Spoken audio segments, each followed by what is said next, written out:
I remember that time we were sipping on wine. I could see it in your eyes, you were feeling alive. Why I tell you I was good, why the fuck would I lie?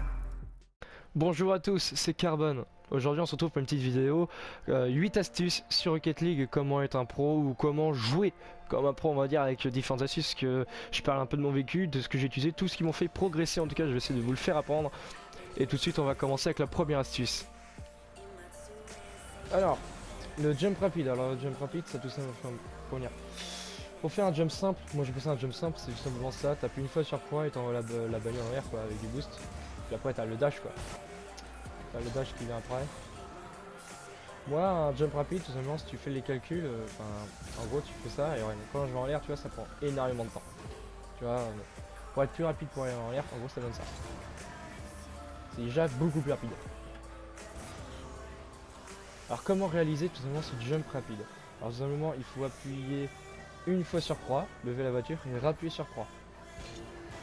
Tu vois, c'est tout simple. Comme ça. Bon, si je rajoute du boost, tu vois, comme ça. Au pire, ce que vous pouvez faire, c'est tout simplement double croix et ensuite partir. Moi, pour être plus rapide, je fais une fois croix, je lève le joystick, enfin, je le baisse du coup, et après je fais une croix. Je trouve ça plus rapide, après vous faites comme vous voulez. Chacun sa technique.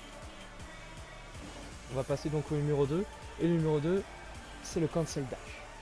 Le numéro 2, la deuxième astuce, c'est le cancel dash. Alors, qu'est-ce que c'est le cancel dash? C'est tout simplement, comme je l'ai dit, un cancel. Un cancel, c'est tout simplement un quitter ou un retour. Enfin, tu vois, en gros, que tu vas, en gros, skipper. Quitter, c'est une animation. Animation, voilà. Tu vas stopper une animation de dash. En gros, ceci. Oh merde, oh merde. Voilà, ça. Ça, c'est un cancel dash. Ça, c'est un dash tout court. Pour stopper un dash, t'as juste à faire exactement pareil qu'un dash avant.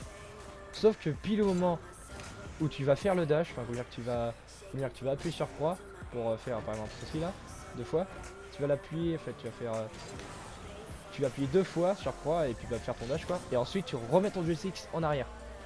En gros, tu mets ton joystick, enfin, vraiment. Quand tu vas faire ton dash avant, tu mets ton joystick vers le haut, puis après tu fais double croix. Là tu vas faire pareil, tu mets ton joystick à l'avant, double croix, et ensuite, directement après le double croix que tu vas mettre, tu vas tout de suite mettre le joystick vers le bas, direct, le plus rapidement possible. Tu peux faire ça pareil, hein, ça marche avec tout. Normalement, je sais pas si on peut le faire sur le côté. Attends. Non, on peut pas. Non. Vers l'arrière, tu peux en tout cas, ça donne ça. Donc voilà, je vous ai montré comment faire un cancel dash, du coup on va passer au numéro 3. Pour moi, le numéro 3, j'ai mis un air roll. Alors, qu'est-ce que c'est le air roll? Le air roll, comme je dis ça, le air roll. Bon.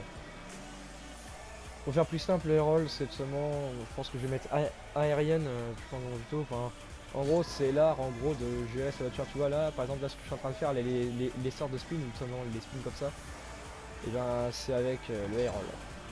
Et c'est hyper pratique parce que, par exemple, si tu veux aller à droite, là, t'as juste à faire ça, et tu pars à droite. Tu vois, tu contrôles ta voiture comme tu veux avec le air roll. Et parce qu'en aérienne, t'as souvent, quand tu utilises pas de air roll, tu retournes, enfin, c'est difficile de contrôler, tu vois, ouais, tu peux pas. Alors du coup, alors que quand tu mets un roll, tu peux tout simplement contrôler ta voiture comme tu veux. Tu la contrôles comme tu le sens. Si je vais aller à gauche là-bas, un petit coup de roll. Si je veux revenir vers la droite, je peux. Tu vois, avec un roll, tu peux vraiment tout faire, on va dire, pour contrôler ta voiture ou même pour différentes touches de balle. Ça t'améliore vraiment pour les aériens, au niveau des touches de balle ou le freestyle. Ça, le roll ouvre beaucoup de portes. D'ailleurs, c'est sans doute la chose que tout le monde doit apprendre. Alors seulement le roll, donc on va partir dans mes paramètres. Dans les paramètres, pour vous dire la touche que je me mets avec mes tonneaux aériens, c'est ça. Mes tonneaux aériens, moi je les fous sur L1. Donc L1, voilà, ce sont les tonneaux aériens. Bah aussi, je mets tonneau aérien droit pour R1, parce que le tonneau aérien sur droit, ça me sert surtout pour les freestyle, parce que ça m'évite de, j'ai du mal en gros avec le tonneau aérien tout court au niveau des spins. Enfin pas au niveau des spins, mais du freestyle, on va dire dans l'action. Sinon, ouais, sinon c'est ça, faut tout le temps mettre, en tout cas, vous pouvez reprendre mes paramètres au niveau des tonneaux aériens. L1 et R1 pour tonneau droit.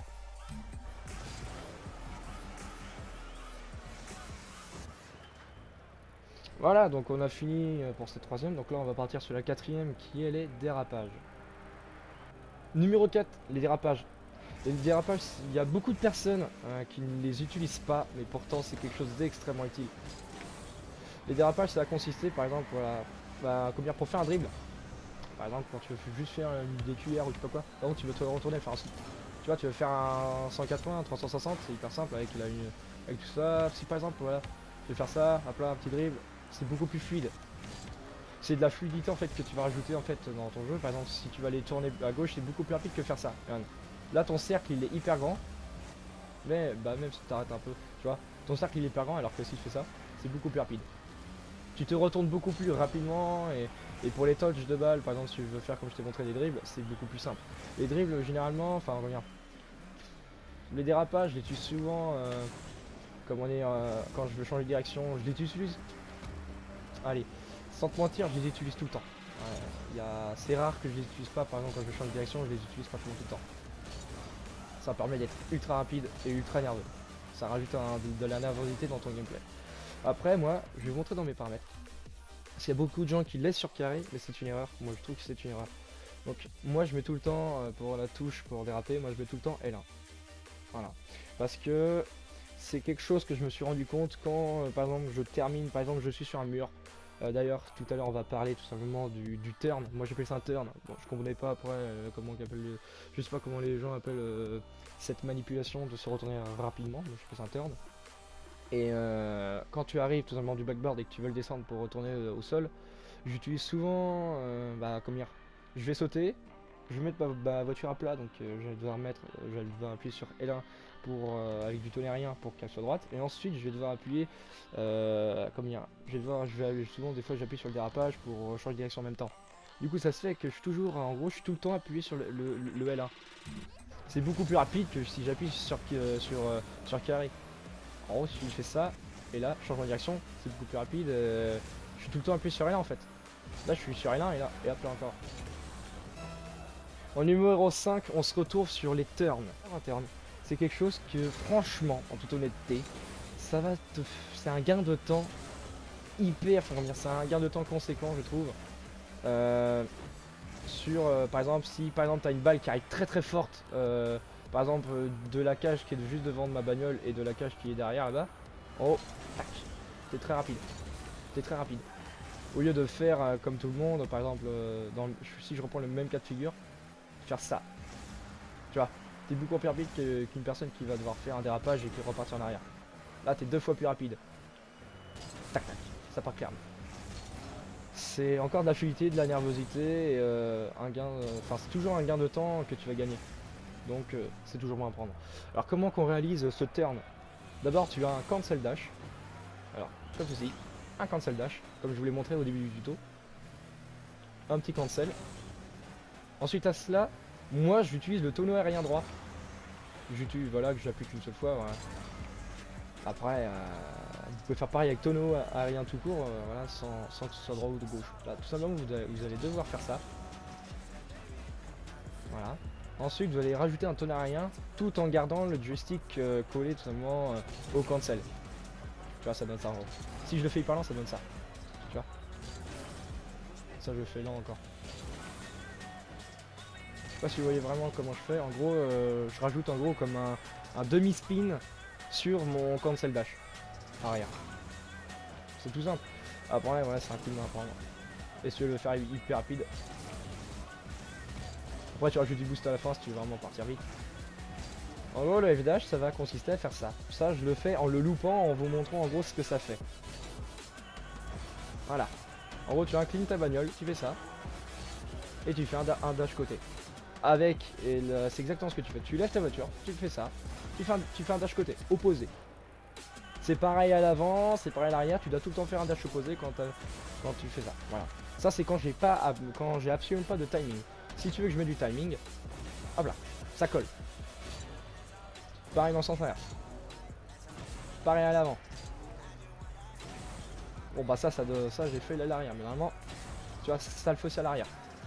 Tu peux le faire de droite, de gauche, de devant, de derrière, mais pour ça, il va falloir un minimum de timing. Alors pour moi, je trouve que si par exemple tu vas le faire du côté droit, voilà comme ça, tu inclines ta voiture du côté gauche, enfin, tu inclines ta voiture comme ça. dès que tu vois que les roues gauche vont presque toucher le sol, quand je dis presque, c'est que au rapport au sol, il doit y avoir un bon centimètre, un bon 1 centimètre plutôt. Et dès que tu vois, tac, tu fais le dash. Après c'est à toi de trouver le timing. Voilà.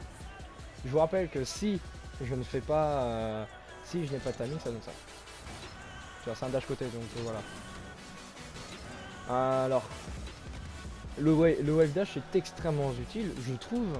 Par exemple, quand tu veux descendre d'un mur. Si par exemple tu veux un gain de vitesse en plus, t'as juste à faire ça, et ça, t'as vu, ça te propulse.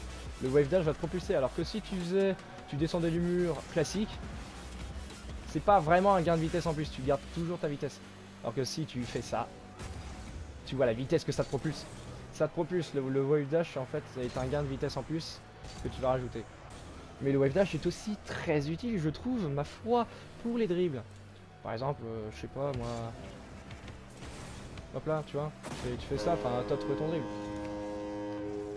Je sais pas, si tu fais qu'un adversaire, je sais pas, par exemple il arrive là-bas, hop là, tac, tu le prends là comme ça. C'est extrêmement utile si tu veux faire des dribbles, ouais, comme ça, des feintes, des grosses feintes de frappe. Après c'est plus compliqué, ce qu'il faut avoir vachement de timing. Moi j'y arrive pas. J'ai vraiment du mal à faire le wave dash, c'est quelque chose que j'ai le plus de difficulté à réaliser. Pour cette 7ème astuce, on a tout simplement le supersonique. Alors qu'est-ce que le supersonique? Le supersonique, c'est tout simplement, par exemple, quand tu vois là c'est supersonique, c'est quand tu as atteint, on va dire, la vitesse maximale de ta voiture. Quand tu vois les traînées violettes, par exemple, ça, tu vois, c'est maximal. Comment le garder quand tu n'as très peu de boost? Par exemple, là, tu as le supersonique. Attends, je vais avancer en même temps. Il suffit de avoir le supersonique et tu tournes légèrement. Tu vois que je l'ai encore, tu vois. Attends, je vais le faire. Tu vois? Je le garde, le supersonique. Alors que si je donne des gros coups de virage, tu vois, je le perds. Alors que si je le garde, là, comme méthode, tu vois que je le garde très longtemps. Je suis tout le temps supersonique, enfin je le garde beaucoup plus longtemps que si j'étais comme ça. Tu vois ce que je veux dire? C'est ça, donc on va dire comment garder le supersonique.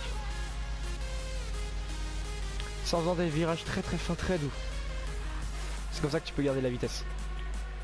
Astuce numéro 8. Alors pour cette astuce numéro 8, ça va consister tout simplement à jouer les murs. Parce que quand vous êtes sur Rocket League, c'est bien beau de jouer au sol et tout, mais il faut pas oublier que tu as les murs, tout ce que tu as les ceilings, donc les toits, tu peux jouer sur tout. Ce que je vois souvent dans les bas level, c'est tout simplement quand il s'agit d'arrêter une balle qui va être s'il y a une balle et que tu es en défense et qu'elle arrive sur le backboard, sur la barre, généralement t'as souvent des gens en bas level qui vont tout simplement se loger tac dans le but, tu vois, face à la balle. Sauf qu'en défense, il ne faut absolument jamais jouer comme ça. Il faut jamais défendre face à la balle. Ce qu'il faut faire souvent, voilà, il y a des murs, il y a tout ce qu'il faut, parce que tu avais juste à faire ça. Voilà. Au lieu d'utiliser du boost à balle pour la contrer, pour l'envoyer là-bas, tu peux tout simplement utiliser un peu de boost, voire quasiment pas, et l'envoyer pareil que tout à l'heure. Tout simplement, peut-être avec aussi un gain de temps en plus. Il faut apprendre tout simplement à jouer sur ces backboards. Il faut vraiment être des chats sur ce putain de Rocket League. Il faut vraiment être des chats parce que faut sauter partout, retomber sur ses roues et tout. Et souvent ce que je vois au niveau des adversaires, enfin au niveau des personnes à bas level, c'est souvent simplement quand il y a une balle comme ça, ils l'attendent. Ils l'attendent et après ils jouent, voilà, ils prennent la balle, après ils jouent, je sais pas, ils font une passe là-bas et tout, tu vois. Ce qu'il faut faire souvent, voilà, c'est tu la calaches. Comme ça. Il faut calache la balle. Le mot calage, c'est quand elle rebondit avant et que tu tires après. Qu'elle rebondit légèrement avant et que tu retires après. Comme ça. Ça, c'est une calache. Si tu veux pas calache... Merde, du coup, je vais pas y arriver. Si tu veux pas calache, ça donne ça. Et si tu veux faire une passe, ça donne ça. Voilà, après, il faut apprendre à jouer avec les murs. Il faut utiliser toutes les surfaces. Tu peux jouer partout. Au sol comme dans les airs. Mais souvent, les gens négligent à bas level tout ce qui est mur et les ceilings. Des choses à ne pas négliger. Sur ce, n'hésitez pas à vous abonner, à lâcher un petit j'aime, ça me ferait extrêmement plaisir. D'ailleurs, ça me récompenserait un peu de mon travail fourni.